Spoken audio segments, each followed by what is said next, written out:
अब गतिविधियां विस्तार से। पिछले लगभग 4 दशकों से नारी शिक्षा के लिए समर्पित और समाज उत्थान में निस्वार्थ भाव से अपनी सेवाएं प्रदान कर रहे प्रोफेसर ओम प्रकाश गांधी जी का चयन पद्मश्री पुरस्कार के लिए हुआ है। इस खबर से न केवल जिले अपितु पूरे प्रदेश में खुशी की लहर है। गौरतलब है कि प्रोफेसर गांधी ने समाज सेवा को जीवन का एकमात्र उद्देश्य मानकर वर्ष 1984 में कन्या विद्या प्रचारिणी सभा खदरी का गठन किया था तथा 1985 में गांव देवधर में गुर्जर कन्या विद्यालय की स्थापना भी की। 1985 में लगाया गया शिक्षा रूपी यह पौधा आज महाविद्यालय के रूप में वट वृक्ष बन चुका है, जिसकी छाया में हजारों कन्याएं शिक्षा ग्रहण कर रही हैं। प्रोफेसर गांधी जी के जीवन, संघर्ष व सफलता को लेकर हमने प्रोफेसर गांधी जी से खास मुलाकात की। प्रस्तुत हैं इस दौरान की गई वार्ता के कुछ अंश। नारी शिक्षा को समर्पित शख्सियत प्रोफेसर ओम प्रकाश गांधी जी। दिव्य ध्येय की ओर तपस्वी जीवन भर अविचल चलता है। सफल विफल और आस निराशा, इसकी ओर कहाँ जिज्ञासा। इन पंक्तियों के अर्थ को सही मायनों में जीवंत कर देने वाले और सैकड़ों लोगों की प्रेरणा के स्रोत तथा जन जन में गांधी जी के रूप में मशहूर व निस्वार्थ सेवा में लगे तथा नारी शिक्षा के लिए समर्पित प्रोफेसर ओम प्रकाश गांधी को पद्म श्री पुरस्कार के लिए चुन लिया गया है। श्री ओम प्रकाश गांधी का जन्म यमुनानगर के रादौर खंड के गांव माधोबास में 1 फरवरी 1942 को पिता श्री रंजीत सिंह व माता श्रीमती कमला देवी के घर में हुआ। ओम प्रकाश ओसवाल उर्फ गांधी जी ने 10वीं की परीक्षा मुकुंदलाल सेकेंडरी स्कूल रादौर से की और बीएससी की परीक्षा आगरा विश्वविद्यालय से पास की। उन्होंने एमएससी फिजिक्स मेरठ विश्वविद्यालय से उत्तीर्ण की। किसान परिवार में जन्मे गांधी जी की नियुक्ति सहारनपुर के रामपुर मनिहारन कृषि कॉलेज में लेक्चरर के पद पर हुई। ब्रह्मचारी का जीवन जीने वाले श्री गांधी जी ने 20 सालों की सर्विस के बाद स्वेच्छा से अपने पद से त्यागपत्र दे दिया और समाज सेवा का संकल्प लिया।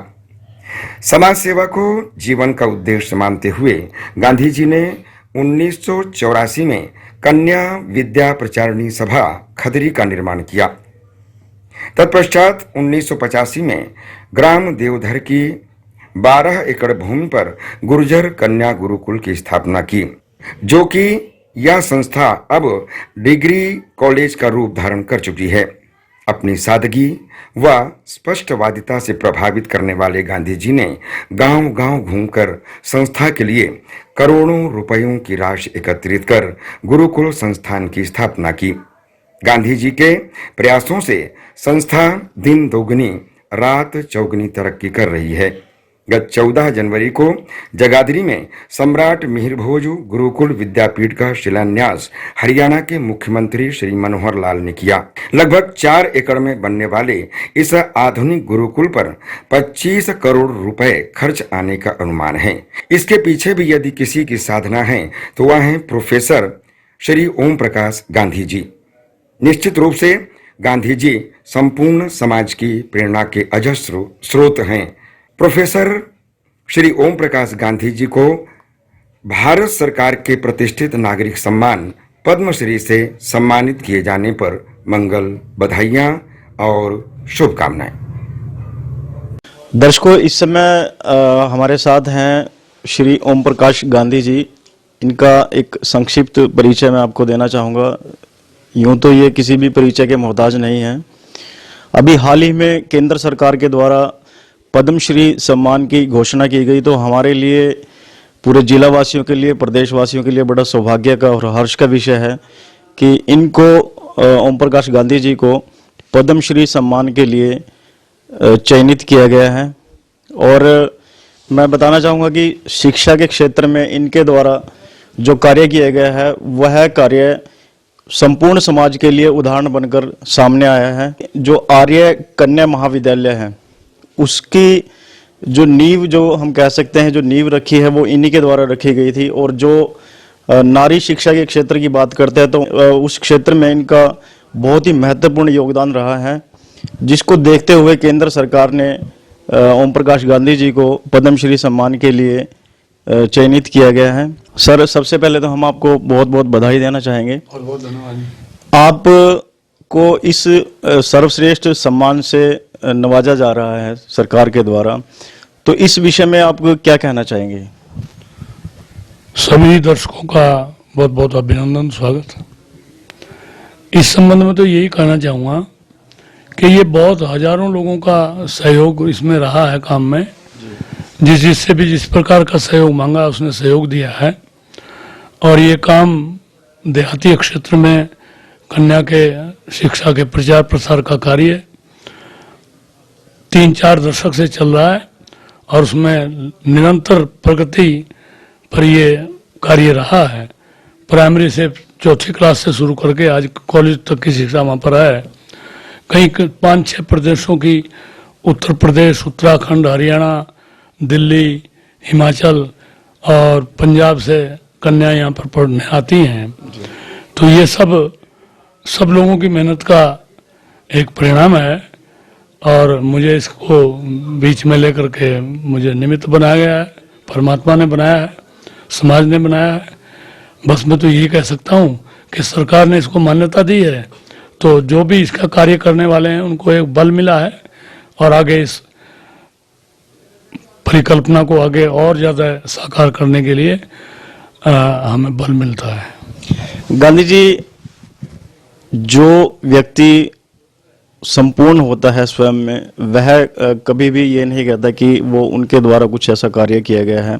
जिस तरह से आपने बताया कि आपको निमित्त मात्र बनाया गया था, परंतु जैसे हमें जानकारी मिली है कि आपने 20 वर्ष तक शिक्षा के क्षेत्र में आपने शुरुआती दौर में जैसे आपने 20 वर्ष आपने दिए, उसके बाद आप पूर्ण रूप से समर्पित हो चुके थे इस क्षेत्र में। जैसे हम विशेष रूप से बात करते हैं कि आर्य शिक्षा की अगर हम बात करते हैं या कन्याओं को शिक्षा प्रदान करने की बात करते हैं, तो आप क्या मानते हैं कि जो आपने एक पौधा लगाया था, जो आज एक वट का वृक्ष बनकर खड़ा हुआ है संपूर्ण समाज के समक्ष, किस तरह की दिक्कतें इस दौरान आई हैं शुरुआती दौर से लेकर अब तक? जहाँ दृढ़ इच्छा शक्ति होती है वहाँ कोई दिक्कत दिखाई नहीं पड़ती। दिक्कतें आती रहती हैं, हटती रहती हैं, रास्ते बदलते रहते हैं, बनते रहते हैं, तो उसमें दिक्कत आने की बात तो तब होती है कोई दृढ़ इच्छा शक्ति ना हो और कोई स्वार्थ भाव ना हो। और मैं तो समाज के लोगों को यही कहना चाहता हूँ, अगले नवयुवकों को, कि अगले नवयुवक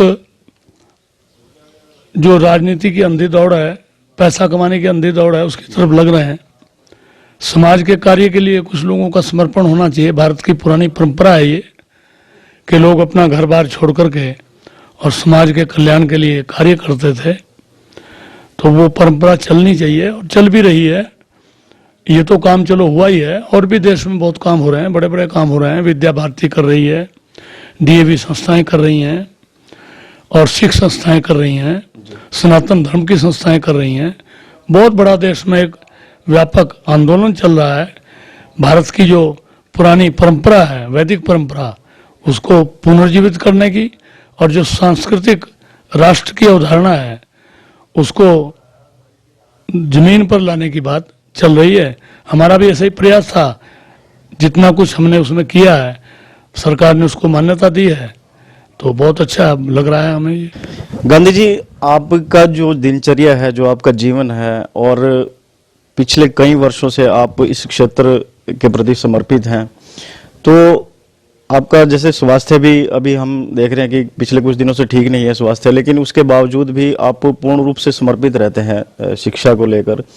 तो ये जो आपकी दिनचर्या है, जो ये आपके अंदर जो ऊर्जा आती है, तो ये किस प्रकार से, क्या ये जो सकारात्मक ऊर्जा है, ये किस प्रकार से आती है?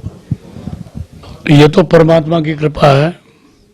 सकारात्मक ऊर्जा तो बिना परमात्मा की कृपा के कुछ नहीं होता। महर्षि दयानंद की प्रेरणा है। हम तो समझते हैं हमने कुछ भी नहीं किया। महर्षि दयानंद ने जो ये प्रेरणा का एक स्रोत पैदा किया है और रोशनी दी है, उसमें से हमने कुछ थोड़ा बहुत पकड़ करके थोड़ा बहुत कार्य किया है। और बस सत्य प्रेरणा के बिना और ईश्वर की कृपा के बिना कुछ नहीं हो सकता। शुरुआत में जो आपके द्वारा जो प्रयास किया गया था, हम देख रहे हैं कि वर्तमान में सरकार का सहयोग भी इस प्रयास को मिल रहा है। और अभी हाल ही में मुख्यमंत्री जी ने एक महाविद्यालय का, गुरुकुल महाविद्यालय का भी उद्घाटन किया था। तो आप क्या मानते हैं कि भविष्य में यदि बात करते हैं, जो आपके द्वारा जो पौधा लगाया गया था, तो भविष्य में किस प्रकार की आपकी परिकल्पना है? क्या मानते हैं कि किस तरह, क्या सोचा है आपने आगे का? बस सोचा तो यही है, अच्छी शिक्षा दी जाए और संस्कार युक्त शिक्षा दी जाए, इसका प्रयास किया जाए। जो संस्था चल रही है उसमें भी, और जो आगे बना रहे हैं उसमें भी।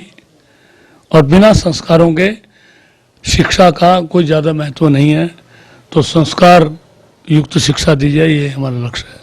आज आप जो उपलब्धि आपने हासिल की है, यहाँ तक पहुँचने के लिए बहुत ही संघर्ष करना पड़ता है, बहुत त्याग करना पड़ता है। तो जो देश का भविष्य है वो हमारी युवा पीढ़ी है। तो क्या मैसेज क्या देना चाहेंगे जो हमारी युवा पीढ़ी है? हम देख रहे हैं कि कहीं ना कहीं बहुत ज़्यादा संख्या में इस समय हम देख रहे हैं कि युवा अपने पथ से भटक रहे हैं। तो उनको क्या संदेश देना चाहेंगे आप? युवाओं को तो यही संदेश है, मैंने पहले भी कहा है कि अपनी दिशा चेंज करें। अपना घर का काम, परिवार का काम भी आपको चलाना है, उसके अतिरिक्त आपको समाज के लिए भी कुछ आपकी सोच होनी चाहिए। और यदि आपके पास इतना समय है कि आप घर का काम कुछ नहीं करते, आपके परमात्मा ने संपन्नता दे रखी है, तो आप राजनीति में जगह जगह भटकते हैं, यहाँ जाते हैं, फिर वहाँ जाते हैं, फिर वहाँ जाते हैं। कोई बड़ा आदमी बनना चाहते हैं आप, तो बड़ा आदमी बनने का, वैसे बड़ा आदमी बनने के लिए सामाजिक काम करेंगे तो सामाजिक काम का उसका फिर महत्व नहीं है। लेकिन आप अगर करोगे तो बड़े आदमी आप बन ही जाओगे, समाज आपको बड़ा मानने लगेगा। तो इस पर विश्वास करके और समाज के जो कार्य, शिक्षा के और समाज सुधार के कार्य हैं, उसमें समाज को, युवा समाज को विशेष तौर पर लगना चाहिए। तो दर्शकों, ये थे ओम प्रकाश गांधी जी, जिन्होंने बताया कि किस प्रकार बड़ा आदमी कैसे बना जाता है। बड़ा आदमी स्वयं के बड़ा होने से कोई बड़ा नहीं होता। यदि हम समाज के प्रति समर्पित रहेंगे तो समाज स्वयं हमें बड़ा मानेगा और हम बड़े हो जाएंगे। और हम एक बार फिर से डैन साया चैनल की ओर से ओम प्रकाश गांधी जी को बहुत बहुत बधाई देना चाहेंगे कि जो ये उपलब्धि है, ये केवल इनको ये सम्मान नहीं मिल रहा है, बल्कि पूरे जिले को, पूरे प्रदेश को यह सम्मान मिल रहा है। एक बार फिर से बहुत बहुत बधाई।